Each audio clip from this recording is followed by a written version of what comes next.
सत्य की खोज से जुड़े हुए सभी साधकों का हार्दिक अभिनंदन। देखिए, मैंने शुरू से ये कोशिश की है कि आप लोगों को बिल्कुल भी डराया ना जाए और आप आगे आने वाला जो समय है, उसे बहुत ही आनंद के साथ हँसते-खेलते निकाल पाएँ। ये तो मैं नहीं जानता कितने लोग करते हैं, कितने लोग नहीं करते हैं, लेकिन इतना ज़रूर जानता हूँ कि इस समय को केवल और केवल तभी काटा जाएगा जब आप लोगों से मोह ममता छोड़ दें, केवल डिटैचमेंट में जिएं।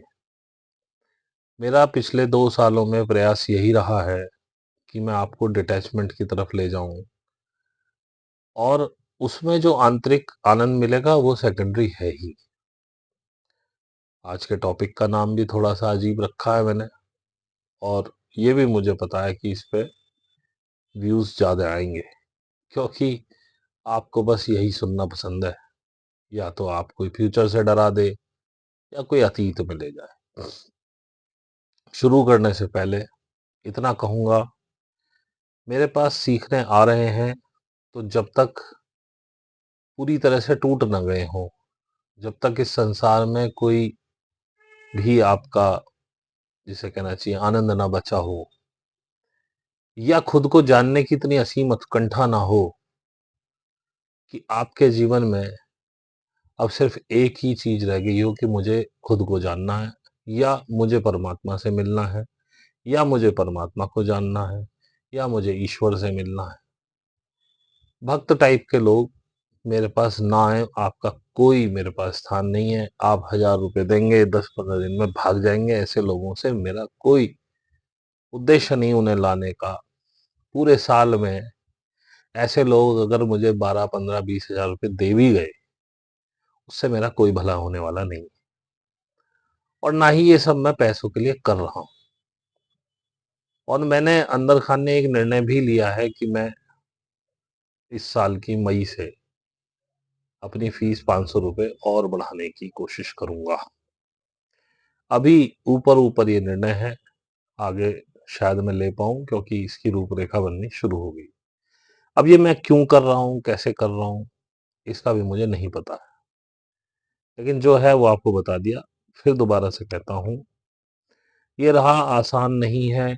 इसमें सब कुछ छूट जाएगा यदि आप अपने परिवार से, खुद से, या किसी भी व्यक्ति से बहुत ज्यादा, अपनी संपत्ति से, पैसे से, किसी से भी बहुत ज्यादा अटैच है।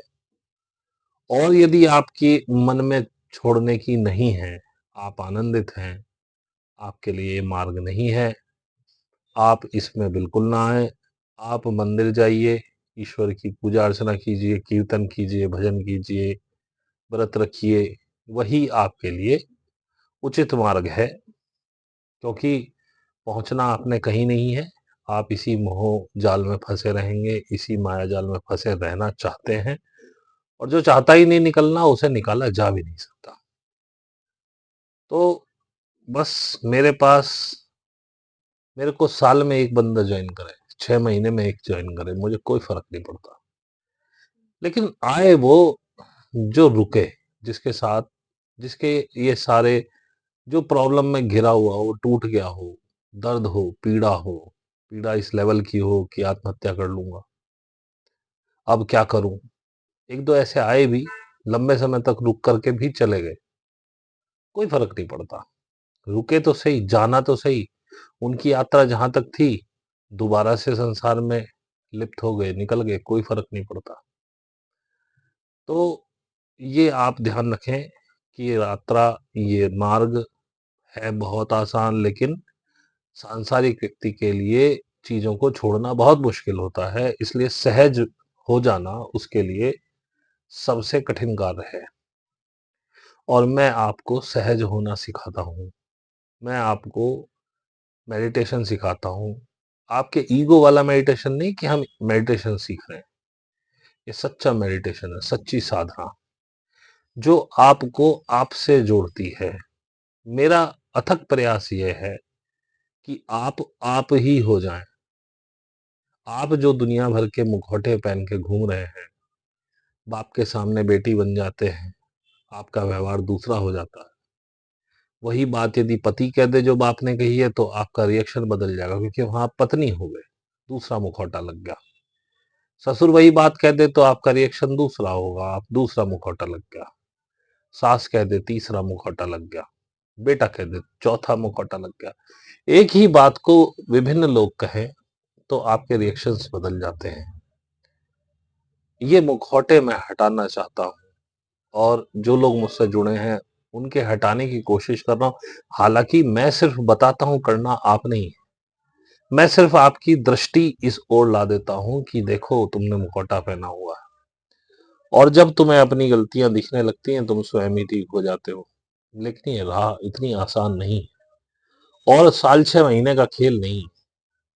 ये पता नहीं 2 साल चले 4 साल चले, होने को क्षण भर में हो जाए, लेकिन ये सिर्फ कहने की बात है। आज तक मुझे तो कोई मिला नहीं, मेरा खुद भी क्षण भर में नहीं हुआ, लेकिन ऐसा कहा जाता है, और ये बात सही भी है। अगर समझ में आ जाए तो क्षण भर की बात है, लेकिन समझ आती नहीं है।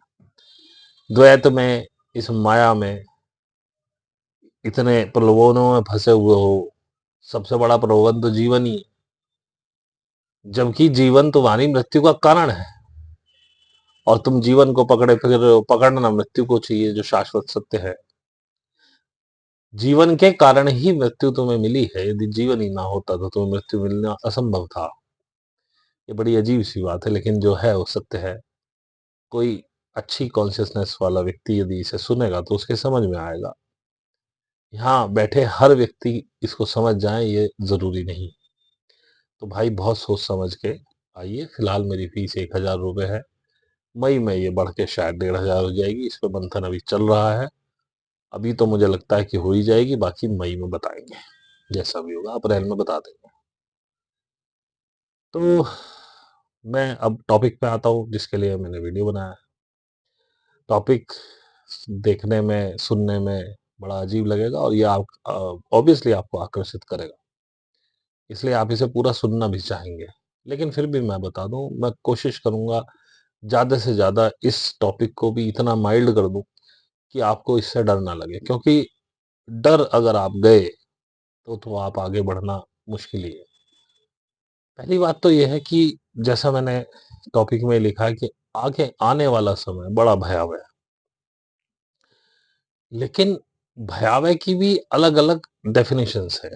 ये जब मैं भयावह लिख रहा हूं तो एक सांसारिक व्यक्ति के लिए वास्तव में ये समय बड़ा भयानक होगा, भयावह होगा। उसके अपने, बिल्कुल निजी अपने, अपना बेटा, अपनी माँ, अपना बाप, अपना पति, अपनी पत्नी, अपने बच्चे,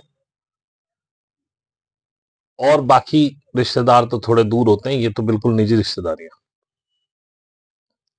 ये हाथ से फिसल जाएंगे आपके सामने से।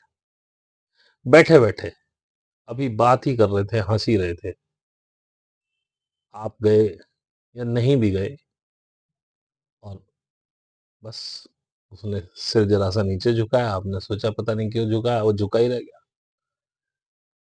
ऐसी चीजें आपको देखने को मिलेंगी। इस वीडियो को बनाने का उद्देश्य भी बताता हूँ, ये क्यों मुझे प्रेरणा मिली। कल मैं फेसबुक देख रहा था, तो एक व्यक्ति ने एक वीडियो भेजा किसी सर्राफ का, आप लोगों ने भी शायद देखा हो। उसका शीर्षक ये था कि 16 सेकंड में हंसता खेलते व्यक्ति चला गया। और वीडियो देखा मैंने, वो व्यक्ति बड़े मजे से बात कर रहा है, 2-3 लोग उसके पास खड़े हैं, 2 लोग शायद।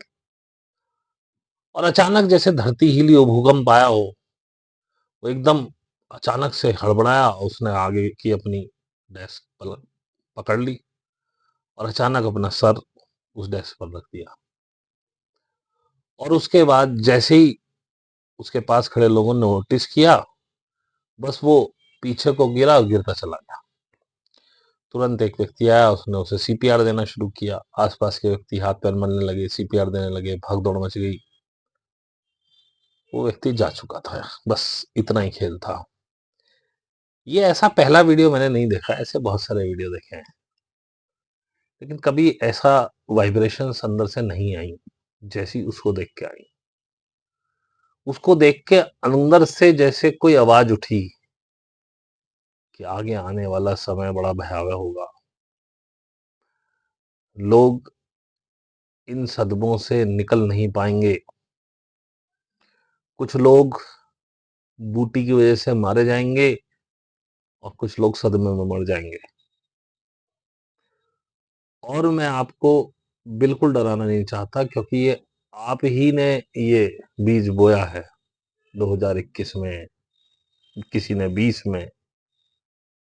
अब जैसे जैसे मियाद पूरी हो रही है, जो टाइम थी उसकी, कुछ लोग पहले बहुत जल्दी निकल गए, कुछ लोग लगते ही निकल गए। अब वो असर हो रहा है। ये काल आपने ही बुलाया, तब डर के मारे बुलाया, बिना सोचे समझे आपने निर्णय ले लिया। अब ये वापस नहीं किया जा सकता।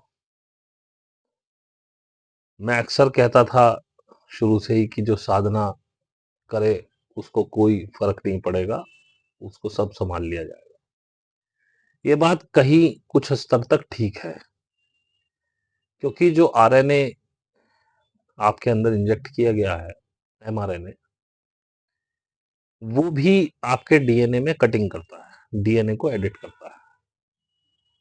और जब कुंडलिनी अंदर से एक्टिवेट होती है, इसका भी स्ट्रक्चर यही है कि ये या तो कह दें कि डीएनए को डिकोड करती है, लेकिन मैं ऐसा मानता हूं, मुझे पता नहीं कितना सत्य है, कि ये डीएनए को रिपेयर भी कर लेती है। अब ये झूठ भी हो सकती है बात, ये मेरा मानना है, मेरे हृदय से ये बात निकलती है, तो मैं अपने हृदय की बातों को अक्सर ठीक ही मानता हूँ। उसी हृदय की बात की वजह से मैं ये वीडियो बना भी रहा हूँ। अब आप कुछ भी कर लें, आने वाला समय नहीं बदला जा सकता, वो डिसाइड हो चुका है। अब आप कितने ही महामृत्युंजय के जाप करा लीजिए, कितने ही दान पुण्य कर लीजिए, कितने ही हवन करा लीजिए,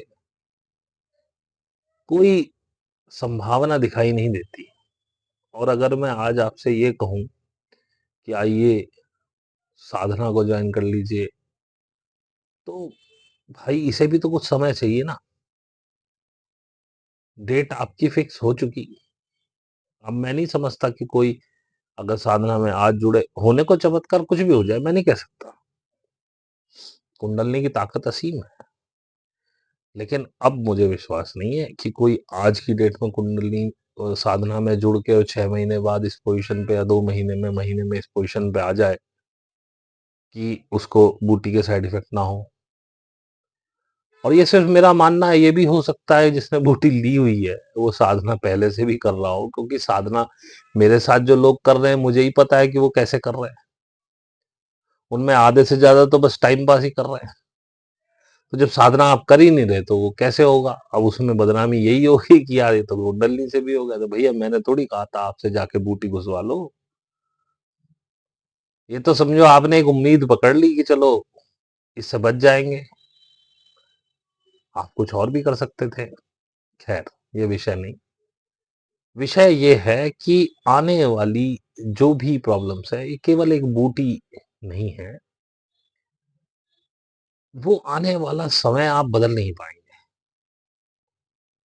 बहुत ज्यादा शेकिंग होगा, बहुत झकझोरा जाएगा, आपको हर तरफ से हिला दिया जाएगा। अकेली बूटी काम नहीं करेगी। जैसा मैंने बताया, कुछ बूटी से जाएंगे तो कुछ उनके गम में चले जाएंगे, सदमे से। कुछ बेरोजगारी में परेशान में जाएंगे, बेरोजगारी फैलेगी। ये सब देखो, ना मैं कोई ज्योतिषी हूं, ना मुझे कोई विजन आते हैं। मेरे गाइड्स ने जो मुझे बात बताई थी वो मुझे अगस्त में ही बता दी थी, वो मैंने सब आपको बता दी है। अंदर अंदर से एक आवाज उठी कि शायद आपको बता दूं। और मैं आपको पहली कह देता हूं, ये बात कितनी सत्य होंगी, सत्य सारी होंगी, एक भी नहीं होगी, ये समय बताएगा। मेरा आपको डराने का कोई भी 1% भी इरादा नहीं है। मैं सिर्फ बता रहा हूं जो मैंने महसूस किया अपने हार्ट पे। आज तक मैंने बहुत सारे ऐसे वीडियो देखे हैं जो आदमी बैठे बैठे ऐसे ही हंसते खेलते मर गया। एक डांडिया का देखा था, वो डांडिया खेलते खेलते अचानक से बैठा और मर गया। तब ये चीजें नहीं आई मेरे दिमाग में। अचानक उस वीडियो को देख के जैसे कुछ क्लिक हुआ, अंदर से 3-4 चीजें निकली। आगे आने वाले समय में अर्थव्यवस्था की हालत खराब होगी, भारत की नहीं हर देश की खराब होगी, बेरोजगारी असीमित होगी, करेंसी की वैल्यू डाउन होगी। मैं कह रहा हूं, पहले भी कहा था, सेविंग कर लीजिए कि जब चीजें महंगी हो जाएं तो आप कम से कम खरीद पाए, कुछ तो खरीद पाए। करेंसी डिवैल्यू होगी, नौकरियां नहीं बचेंगी, काम धंधे भी प्रभावित होंगे, क्योंकि लोगों के पास पैसा ही नहीं होगा कि कुछ एक्स्ट्रा खर्चा कर सकें। बेयर मिनिमम खाने पीने पर ही जैसे तैसे जान बचाने के लिए खर्चा किया जाएगा। अभी से अपने हाथ को थोड़ा टाइट करें। कुछ खर्चे जो आप खत्म कर सकते हैं उनको खत्म करने की कोशिश करें, भविष्य में ये पैसा काम आएगा। जिन पे थोड़ा बहुत एक्स्ट्रा पैसा पड़ा है, मैं हमेशा से कह रहा हूँ, gold metal, metal gold not paper gold खरीद लीजिए, क्योंकि जब करेंसी डिवैल्यू होगी तो सोने की रेट बढ़ जाएंगे, तो सोना आपको उस समय की करेंसी के हिसाब से अच्छी रिटर्न देगा। और रिटर्न के हिसाब से करिए भी मत, करिए भी ऐसे कि जरूरत पड़ी तो इसको बेच के अपने खर्चे चलाएंगे उससे। कुछ दंगे जैसे हालात बन सकते हैं, कहीं पे शीत युद्ध हो सकते हैं। आप बारूद के ढेर पर बैठे ही हुए हैं, हिंदू मुस्लिम की आग पूरी तरह से लगा दी गई है राजनीतिक पार्टी द्वारा, और आप उसमें पूरी तरह से इंडल्ज हो। हालांकि मैं अंदर खाने ये मानता हूं कि यदि जनसंख्या काफी हद तक कम हो जाए तो शायद इस नफरत से कुछ राहत मिल पाए। उसके बिना तो संभव नहीं है, क्योंकि उन्होंने नसों में डाल दिया आपकी। हिटलर ने यह प्रयोग किया था, वो एक बात को बार बार दोहराया जा रहा था, दोहराया जा रहा था। उसके मंत्री ने पूछा, क्या? बोले, आप एक बार को बार बार कहिए, सही तरीके से प्रचारित करिए, लोग मानने लगते हैं। जब लोग कश्मीर में फंस जाते हैं बर्फबारी में और मस्जिद में रात बिताते हैं और खाना खाते हैं मुस्लिमों के हाथ से, तो तारीफ करते हैं। और घर बैठ के जब टीवी देखते हैं, आसपास कोई मुस्लिम नहीं होता, तब मुस्लिम बुरे हो जाते हैं। हालांकि मैं ये भी नहीं कहता कि मुस्लिम अच्छे हैं, लेकिन मैं ये भी नहीं कहता वो बुरे हैं, क्योंकि हर एक जाति, हर एक धर्म में अच्छे बुरे सब तरह के लोग हैं। अब ये तो पुराना एक गाना था, मजहब नहीं सिखाता आपस में बैर रखना। खैर, मैं उस पर नहीं जाना चाहूंगा, बहुत ज्यादा किताबी बातें हो जाएंगी। आगे आने वाला समय एक बहुत अच्छा समय होने वाला है, लेकिन जैसे मैंने कहा कि नई इमारत बनाने के लिए पुरानी इमारतें धराशायी करनी पड़ती हैं, उन बिल्डिंगों को तोड़ना पड़ता है, तब जगह बनती है, तब दूसरी इमारत वहां पर खड़ी हो सकती है। स्ट्रक्चर बदलने वाले हैं। 30 तक ये घमासान भयंकर तरीके से चलेगा। मेरे पास इंफॉर्मेशन अभी 26 तक की है। मिड ऑफ 25 से ये पूरे फुल फ्लैज में शुरू हो जाएगा। मैं चाहता हूं ऐसा ना हो, और एक मन चाहता है ऐसा हो भी, क्योंकि इतना कट्टरवाद, इतना नफरत फैल चुकी है इस हमारे आसपास के क्षेत्र में, या कहना चाहिए भारत में। इसका सफाया और नहीं हो सकता किसी तरह से कि लोग ही कम हो जाएं, और फिर आपस में धर्म का मतलब ही क्या है? इंसानों की तरह रह सकते हैं। आगे आने वाला समय यही है, ये सब नष्ट होना ही है, ये जो भी आप अब देख रहे हैं। अब मैं बहुत सारी बातें ऐसी हैं जो कह दूं तो बड़े अजीब लगूंगा, और बड़ी भद्दी हैं वो बातें, इसलिए मैं सोच सोच के शब्दों का चयन कर रहा हूं कि कुछ भी ऐसा ना निकले मुंह से अंदर से गुस्सा है कई चीज़ों पे। गुस्सा भी क्या है, कहना चाहिए कि जो बेवकूफ़ी लोग कर रहे हैं, उसपे ये लगा क्या ये इनमें बिल्कुल भी दिमाग नहीं है? पर दिमाग होता तो फिर कहने की बात ही क्या है? तो ऑब्वियसली दिमाग नहीं है, लेकिन मैं फिर भी आपको आगाह कर रहा हूँ, जो मुझे महसूस हो रहा है, लोग ऐसे ही बैठे-बैठे चले जाएँगे। लोग भूखों मर जाएँगे, दंगों की चपेट में आ जाएँगे, शीत युद्ध हो सकता है और भी बहुत सारे कारण हो जाएँगे और कोई बीमारी आ सकती है, विश्व युद्ध भी चालू होना ही है। बेशक आपको लगे कि गाज़ा और इज़राइल में सीज़ फायर हो गया, लेकिन अभी यूक्रेन जल रहा है, सीरिया अभी अनस्टेबल है, ईरान भी, हूती भी, ये सब मतलब थोड़े-थोड़े धधक तो रहे हैं। एक गाज़ा में शांति होने से नहीं होगा। और ये समय अपना चक्र चलेगा ही, इसमें दिमाग लगाने की आवश्यकता है ही नहीं, ये होना ही है। बात करते हैं सॉल्यूशन की। सॉल्यूशन क्या है? जैसा मैंने आपको बताया, सबसे बड़ा सॉल्यूशन है मोह खत्म करो। ये जो कृत्रिम प्रेम तुमने चिपका रखा है अपने ऊपर, कृत्रिम प्रेम इसलिए कह रहा हूँ कि आपको पता ही नहीं प्रेम किसे कहते हैं। आपको तो कहता रहे कोई कि मैं आपसे बहुत प्यार करता हूँ, आपको लगता है करता है इसलिए कह रहा है। अगर प्रेम करता होता तो जताने की आवश्यकता ही नहीं थी। प्रेम स्वयं में इतना परिपूर्ण है, वो पता चल ही जाता है। जो कह रहा है इसका मतलब वो करता नहीं है, वो सिर्फ आपको दिलासा दे रहा है कि मैं प्रेम करता हूँ, और ऐसे दिलासे आप भी अपने मन में देते रहते हो, मैं फलां को बहुत प्रेम करता हूँ। और ये बार-बार जब आप दोहराते रहते हो, एक ये मंत्र बन जाता है और आप अचानक से आपका दिमाग उसके प्रति कुछ इस तरह से एक्ट करने लगता है कि कई बार उसकी गलत बातें भी आपको नहीं दिखती। खैर ये अलग विषय है। हम माइंड नहीं करते विषय को। तो मोह को खत्म करो, डिटैच होके जीना सीखो। कोई मर गया, ठीक है भाई, इसकी इतनी हमारे साथ यात्रा थी, उसे हंसी खुशी विदा कर देना, तो तुम बच जाओगे। अब कितने दिन ये मैं नहीं जानता। देखिए आने वाला समय बहुत ही अच्छे सोल्स, बहुत उम्दा, ऊंची कॉन्शियसनेस के लोगों का समय होगा। मेरा अपना विचार ये है, जो बूटी वाले हैं वो तो जाएंगे ही जाएंगे, जो किसी कारण से बूटी नहीं लगवाए बचेंगे वो भी नहीं।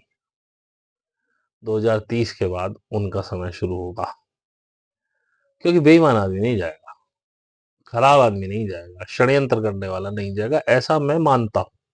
ये मेरी मान्यता है, जरूरी नहीं आप भी इसे माने। मैं किसी पर दबाव नहीं देता हूं, मुझे जो समझ आ रहा है वो मैं आपको बता रहा हूं। आगे जाने वाले लोग वही होंगे, मैं ये भी नहीं कहता हूं कि सारे जितने साधना में बैठे हैं वही जाएंगे। ऊंची कॉन्शियसनेस के लोग जाएंगे। साधना में बैठे हैं एक एक लड़का हमारे यहाँ, अंकित करके, वैसे ही उसने लिखा कि मैंने पूछा अपने आप से मैं क्यों कर रहा हूँ, तो एक दो बातें तो उसने जो मेरे से सुनता था वो लिख दी, फिर उसने असली बात लिखी। वो आगे आने वाला जो समय खराब है, मैं उसमें बचना चाहता हूँ। अब इस मोटो के साथ यदि आप साधना कर रहे हो, वो काफी साल से चिपका हुआ है मेरे साथ, एक एक इंच नहीं बढ़ पाया आज तक। एक इंच वहीं का वहीं ठहरा हुआ है, कि मोटो गलत है। साधना अगर आप खुद को पाने के लिए कर रहे हैं, परमात्मा को पाने के लिए कर रहे हैं, परमात्मा को जानने के लिए कर रहे हैं, इस यूनिवर्स को जानने के लिए कर रहे हैं, मैं कौन हूं ये जानने के लिए कर रहे हैं, ऐसी कुछ, या अपने किसी इष्ट से मिलने के लिए एक अच्छी स्वच्छ इच्छा आपके अंदर हो,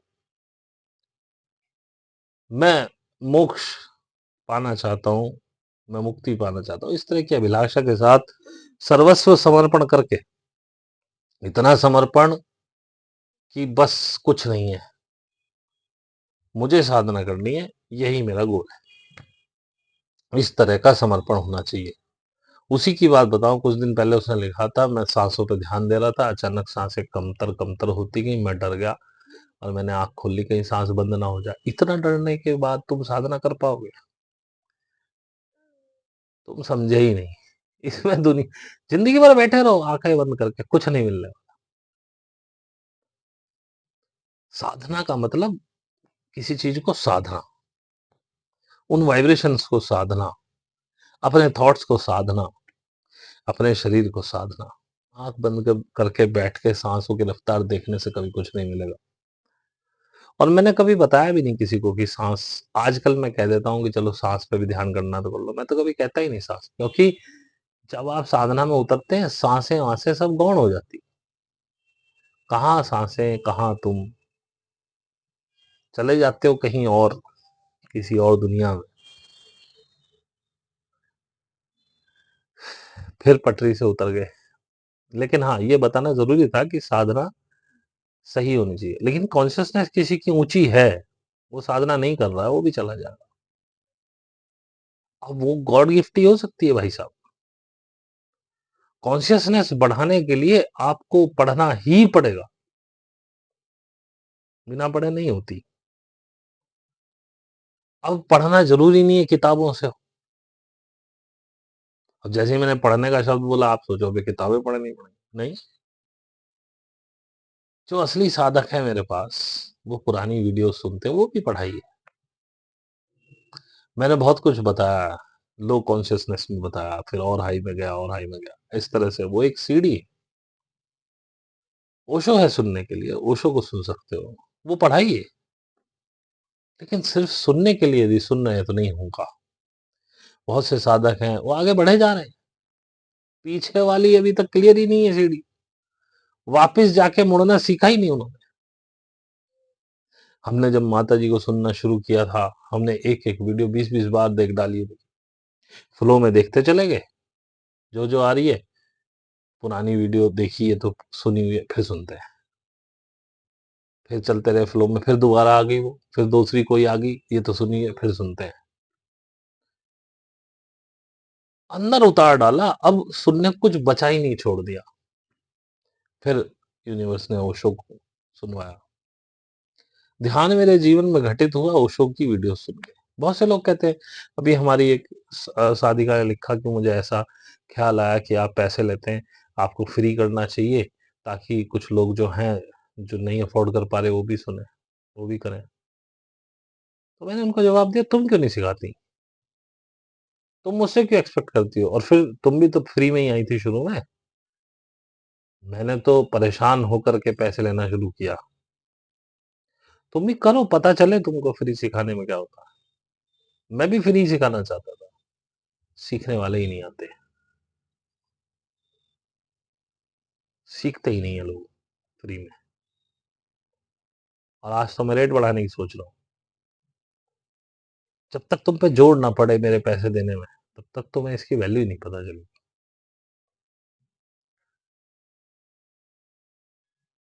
उन्होंने कहा कि जो वंचित है, जो नहीं पैसे दे सकते, जो नहीं पैसे, मैंने कौन सा पैसा दिया इसे सीखने का? जिसके अंदर अभिलाषा होगी सीखने की, इतना मटेरियल तो ओशो का पड़ा है, इतना मटेरियल माता जी का पड़ा है। अगर फिजिकल कुंडलनी सीखनी है तो माता जी से सीखो, ध्यान सीखना है ओशो को सुन लो। और इतना मटेरियल तो मैं भी डाल चुका हूँ, यदि आप उसे ही आत्मसात कर लें। वो पुराने गुरु हैं दोनों ही लोग। मैंने जिद्दू कृष्ण मूर्ति को ज्यादा नहीं सुना, क्योंकि वो बहुत इंटेलेक्चुअल बात करते हैं, हालांकि मेरे समझ में आती है, लेकिन वो सारी बातें ऑलरेडी ओशो से क्लियर हो चुकी हैं, तो उसे दोबारा सुनने की कोई बात ही नहीं है। ऐसे ही रमन महेश्वरी को मैंने नहीं सुना, बातें सब वही है, एक आध बार सुना तो मैं, यार वही बातें हैं। सुनने वाला तो अगर कबीर को गुन ले तो कबीर से जान ले। माला फेरत जगमुआ, मिटा न मन का फेर, कर का मन का डार दे, मन का फेर। ये याद ऐसे ही कर लिया आपने, ऐसे ही जैसे आप ओम भूर्भुवः स्व गाए जा रहे हो, उसका मतलब ही नहीं पता। ओम भूर्भुवः स्व जो गायत्री मंत्र है, इसको गाने से जिंदगी में कुछ नहीं होने वाला। ये उस समय की बात है जब संस्कृत चलती थी भाषा बोली में, लिखित में, भाषा में संस्कृत चलने लगी थी। तब के सूत्र हैं, मंत्र हैं। मंत्र को रटने से, बार-बार गाने से केवल मूर्छा आएगी, केवल आप सो जाएंगे, मन भी ऊब जाएगा, आंख बंद हो जाएंगी। बहुत से लोग, मेरी परदादी थी, सुबह 3 बजे उठ के नहा लेती थी, 3:30 पौने 4 तक अपना लेकर राम राम राम। कई बार देखा वो उंगली भी यंत्रवत हिल रही, कई बार रुक भी जाती थी और ऐसे मुंह फाड़ कर सो रही है। क्या करे, कितने दिन बकवास, कितनी देर ये मन, ये दिमाग तुम्हारी बकवास सुने, राम राम राम राम राम राम। अरे कुछ नया बोल भाई। मंत्र होते हैं अपने जीवन में उतारने के लिए, बार बार उन पर आचरण करने के लिए। ओम भूर्भुवः स्व का हिंदी में मतलब जान लो तो देखोगे वो तुम्हें साधना की तरफ ही प्रेरित कर रहा है। अगर कभी सुनना हो तो इसका व्याख्यान जो है ओशो ने दिया, उसे सुन के देखो, पता चलेगी क्या मतलब है इसका। तो तुम जानोगे कि ये मंत्र भी हमको बार बार साधना करने के लिए प्रेरित करता है। करो फिर साधना। पर तुम तो ओम भूर्भुवः स्वः तत्सवितुर्वरेण्यं, क्या होना उससे, कुछ नहीं होना। तुम्हें मतलब भी नहीं पता तुम क्या कर रहे हो। तो भाई मेरे, साधना में यदि उतरे हो तो साधना करने उतरो। केवल इसे अपने गले में मत डाल लो कि सुबह शाम, बहुत से ऐसे सुबह शाम बराबर साधना कर रहे हैं। एक लड़की, उसकी शादी थी, मैंने पहले भी बताया, शादी वाले दिन तक वो साधना कर रही, लेकिन उसे पता ही नहीं है कि साधना कर भी रही है कि नहीं कर रही। उसने अपनी दिनचर्या में बना ली है साधना, दोस्तों में उसे करनी है। अब शायद वो उसकी ईगो का मजा लेने लगी कि मैं साधना करती हूँ। ना कोई जिज्ञासा है, ना कोई रोमांच है, ना कोई प्रश्न है।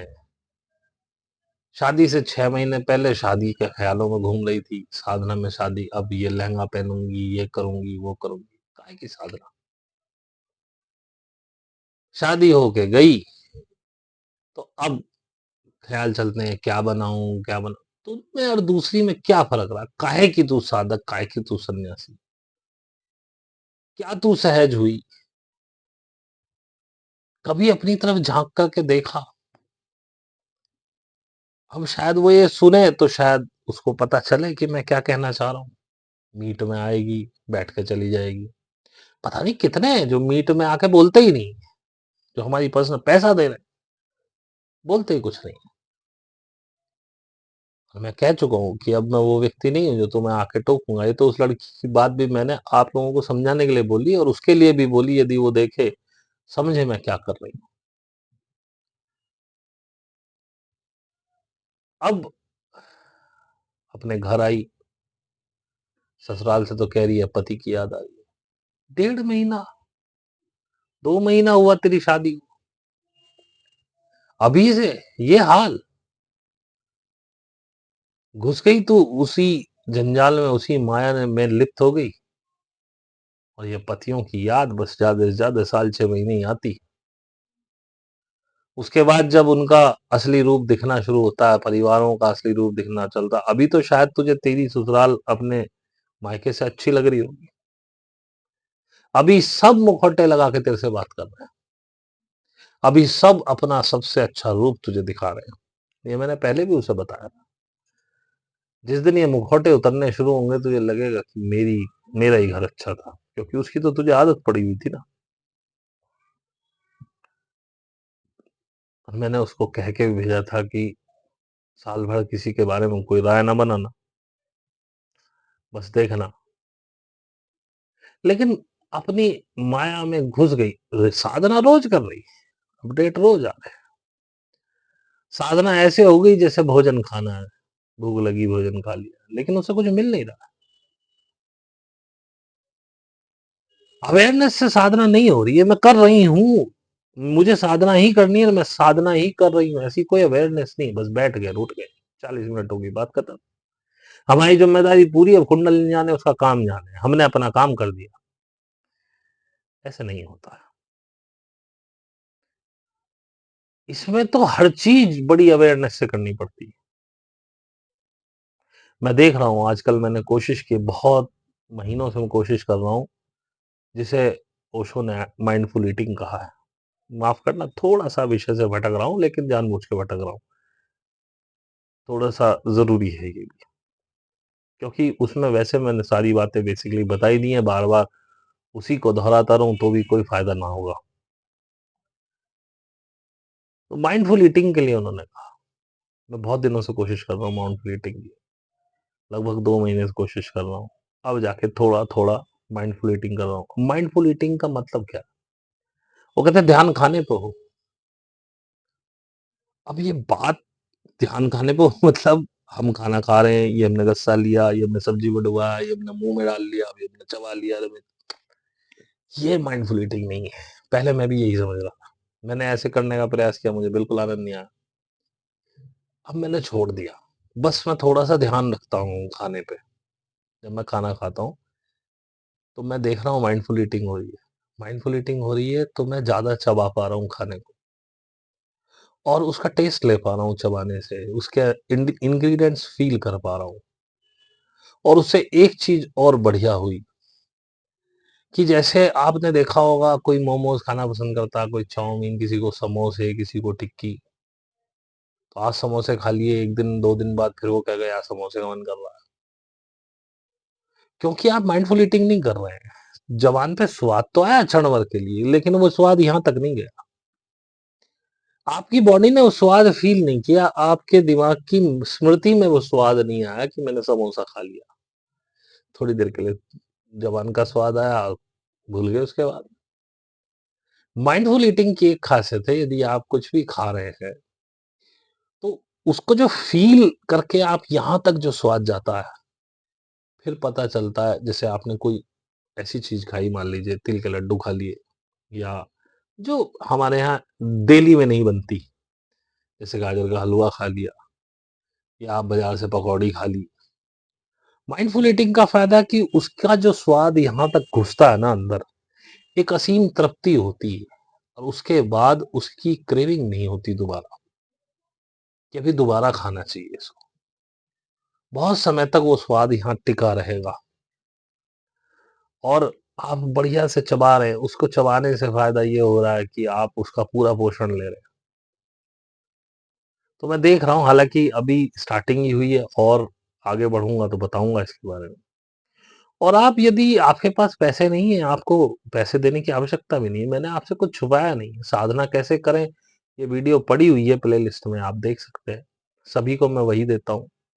आप साधना शुरू कर दीजिए, और पुरानी वीडियोस को ध्यान से सुनना शुरू कर दीजिए। और आप जो फ्री वाले तो हैं ही हैं, जो मेरे से पैसे लेके सीख रहे हैं, पैसा दे के सीख रहे हैं, वो लोग भी क्वेश्चंस नहीं लाते। मैं तो इंतजार करता हूँ कि कोई व्यक्ति पुराना वीडियो देखे, और उसमें से, भैया हमने आपका ये वीडियो देखा, हमें ये बात समझ में नहीं आई, या हमें ये बात समझ में आई, डिस्कशन हो हेल्दी।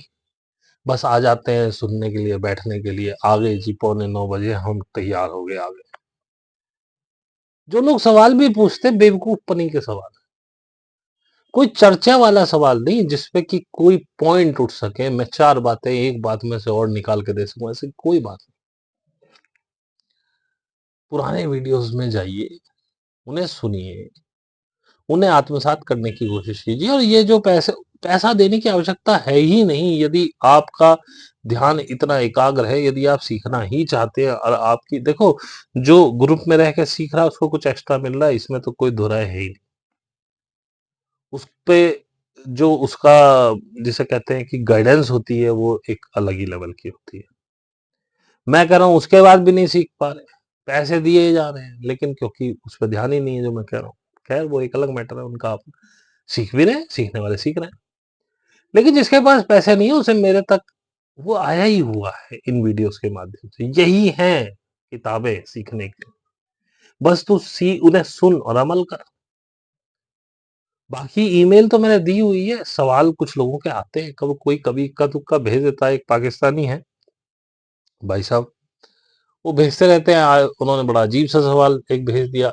मैंने उस बोले जी आप आप कहते हैं परमात्मा नहीं है, फिर ये नहीं है, ये पता नहीं क्या-क्या लिखा था। मैंने कहा भाई मैंने ये नहीं कहा परमात्मा नहीं है, मैंने कहा आप ही परमात्मा हैं। अब उन्होंने अजीब-सा कुछ लिखा कि फिर क्या मैं ही क्रिएटर हूँ, तो मैं क्या पानी बना सकता हूँ? अबे पानी बना ही हुआ है, तू क्यों बनाएगा? पूरी कायनात बना सकता है भाई। अब बहस में मैं पढ़ता नहीं, वो कुछ और कह रहे हैं, भाई देखो बहस-वहस में पढ़ता नहीं, मैंने जो कह दिया सो कह दिया, तुम्हें समझ में आया ठीक है, नहीं तो जो तुम्हारी समझ में आ रहा है वो ठीक है, मैं गलत हूँ, बात खत्म हो गई। तो मुझे मुझे किसी से जीतने की कोई इच्छा ही नहीं है। मैं नीचे बैठा हूँ, हारा हूँ, मैं तो पहले ही हार स्वीकार कर चुका हूँ। भाई मुझे नहीं, मैं गलत हूँ, आप सही हैं। मैं अपनी बात रख रहा हूँ, आपको अच्छी लगे मान लो, ना अच्छी लगे ना मानो। तो बात फिर वहीं लाता हूँ टॉपिक पे, डिटैच होकर के ही आगे की समय की जो विभीषिका है, जिसे मैं तो एक क्रिएटिव नज़रिए से देख रहा हूँ कि भाई ये डाउन होगा ही। पुरानी इमारतें तोड़ी ही जाएँगी, कानून बदलेंगे, शासन बदलेंगे, सरकारें बदलेंगी, बहुत कुछ बदलेगा। बदलाव का समय है, आपको झकझोरा जाएगा, आपका कंफर्ट ज़ोन छीन लिया जाएगा। उसमें अनंत मौतें भी होंगी। मैं संख्या नहीं दे रहा हूँ इसलिए अनंत कह दिया मैंने। अनंत का मतलब ये थोड़ी सारे मर जाएँगे। जीवन रहेगा, लेकिन बहुत बड़ी मात्रा में कैज़ुअल्टीज़ होंगी। उनसे कैसे उबरोगे बताओ, अगर अटैचमेंट में रहे?